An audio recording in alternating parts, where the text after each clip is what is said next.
রাজ্যের মন্ত্রী অরূপ বিশ্বাসের ভাই স্বরূপ বিশ্বাসের বাড়িতে আয়কর হানা। নিউ আলিপুরের বাড়িতে আয়কর হানা। সাত সকালে পৌঁছে যায় আয়কর টিম এবং স্বরূপের বাড়ি ঘিরে রেখেছে কেন্দ্রীয় বাহিনী। অরূপ বিশ্বাসের ভাই স্বরূপ বিশ্বাসের বাড়িতে আয়কর হানা। নিউ আলিপুরের বাড়িতে আয়কর হানা এবং সাত সকালেই পৌঁছে যায় আয়কর টিম আধিকারিকরা। স্বরূপের বাড়ি ঘিরে রেখেছে কেন্দ্রীয় বাহিনী। সাত সকালেই আয়কর হানা। রাজ্যের মন্ত্রী অরূপ বিশ্বাসের ভাই স্বরূপ বিশ্বাসের বাড়িতে আয়কর হানা এবং নিউ আলিপুরের বাড়িতে আয়কর হানা। সাত সকালেই পৌঁছে যায় সেখানে আয়কর দপ্তরের আধিকারিকরা। স্বরূপের বাড়ি ঘিরে রাখে কেন্দ্রীয় বাহিনী।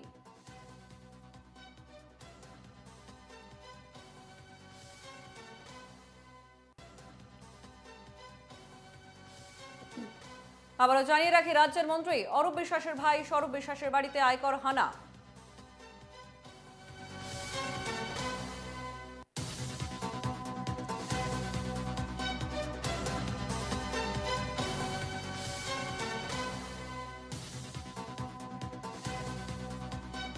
আমাদের সঙ্গে সরাসরি রয়েছেন আমাদের প্রতিনিধি সুস্মিত মজুমদার। সুস্মিত, এবার মন্ত্রী অরূপ বিশ্বাসের ভাই স্বরূপ বিশ্বাসের বাড়িতে আয়কর হানা। সকালেই নিউ আলিপুরের বাড়িতে হানা দেয় আয়কর দপ্তরের আধিকারিকরা এবং সাত সকালেই সেখানে আয়করের টিম পৌঁছায়। বাড়ি ঘিরে রেখেছে কেন্দ্রীয় বাহিনী। এখনো পাওয়া খবর এই পর্যন্ত। বিস্তারিত কি জানাবে, কি পরিস্থিতি সেখানে? হঠাৎ বাড়িতে আয়করের হানা কেন?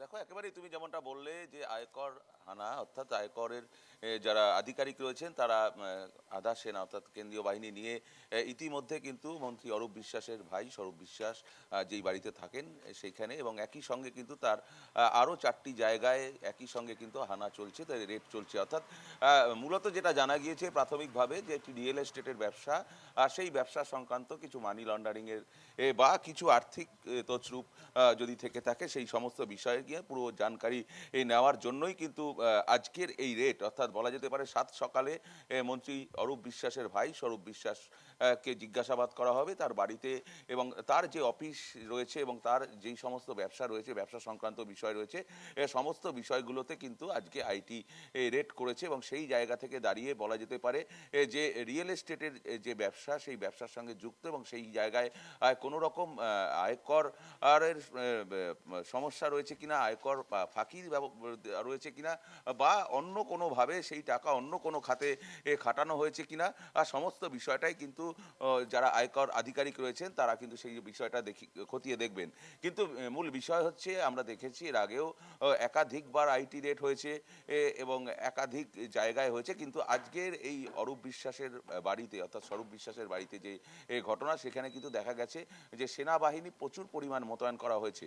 যে পুরো এলাকা বলা যেতে পারে সেনাবাহিনী খালি করে দেওয়া হচ্ছে। পাশে একটি চায়ের দোকান রয়েছে, সেই চায়ের দোকানেও কিন্তু সেনাবাহিনীর লোকেরা যাচ্ছেন এবং গিয়ে বলছেন এখানে বেশিক্ষণ ভিড় করবেন না, আপনার যেটুকু প্রয়োজন সেটুকু করে আপনারা এখান থেকে চলে যান। তার কারণ হচ্ছে এর আগে ইডির আধিকারিকরা আমরা দেখেছি তারা আক্রান্ত হয়েছেন, তাদের উপরে হামলা হয়েছে।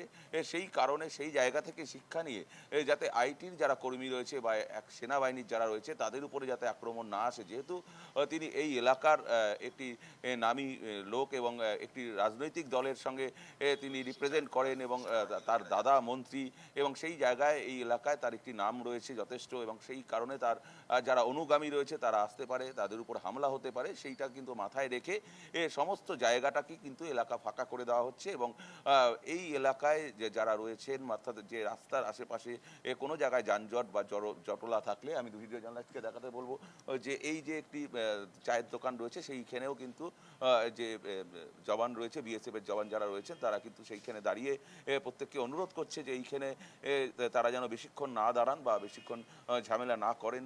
সেই সমস্ত এমনকি যারা সংবাদ মাধ্যমের লোক আছেন তাদের সঙ্গেও কিন্তু বেশিক্ষণ সেই জায়গায় দাঁড়িয়ে থেকে যাতে যানজট সৃষ্টি না হয় সেই জায়গাটা থেকে লক্ষ্য করছেন, এবং পাশে যেহেতু একটি রাস্তা রয়েছে সেই রাস্তাতে যাতে যান চলাচলে কোনো রকম বিঘ্ন না ঘটে সেই দিকটাও কিন্তু নজরদারিতে রেখেছেন যারা সেনাবাহিনীর জওয়ান রয়েছেন তারা। যে যেহেতু এইভাবে এর আগে দেখেছিল সন্দেশখালিতে দুর্ঘটনা ঘটেছে, যারা ইডির আধিকারিক তারা করেছেন সেই জায়গা। আক্রান্ত হয়েছে সেই জায়গা থেকে দাঁড়িয়ে এই যে পাশে একটি চায়ের দোকান রয়েছে সেই চায়ের দোকানকেও কিন্তু ইতিমধ্যে বলে দেওয়া হয়েছে যে চায়ের দোকানটা যাতে বন্ধ করে দেওয়া হয়, তার কারণ চায়ের দোকানে মূলত যাতে কোনো রকম যানজট সৃষ্টি না হয় বা অসুবিধা না হয়। তাহলে এই জায়গা থেকে দাঁড়িয়ে যদি কোনো অপ্রীতিকর ঘটনা ঘটে সেই জায়গা থেকে দাঁড়িয়েই কিন্তু সেনাবাহিনী যারা রয়েছে তারা কিন্তু ইতিমধ্যে চায়ের দোকানকে মৌখিক নোটিশ দিয়ে দিয়েছে যে তারা যেন এই চায়ের দোকানটি বন্ধ করে দেওয়া হয়। ধন্যবাদ সুস্মিত। আমাদের সঙ্গে সরাসরি ছিলেন আমাদের প্রতিনিধি সুস্মিত মজুমদার।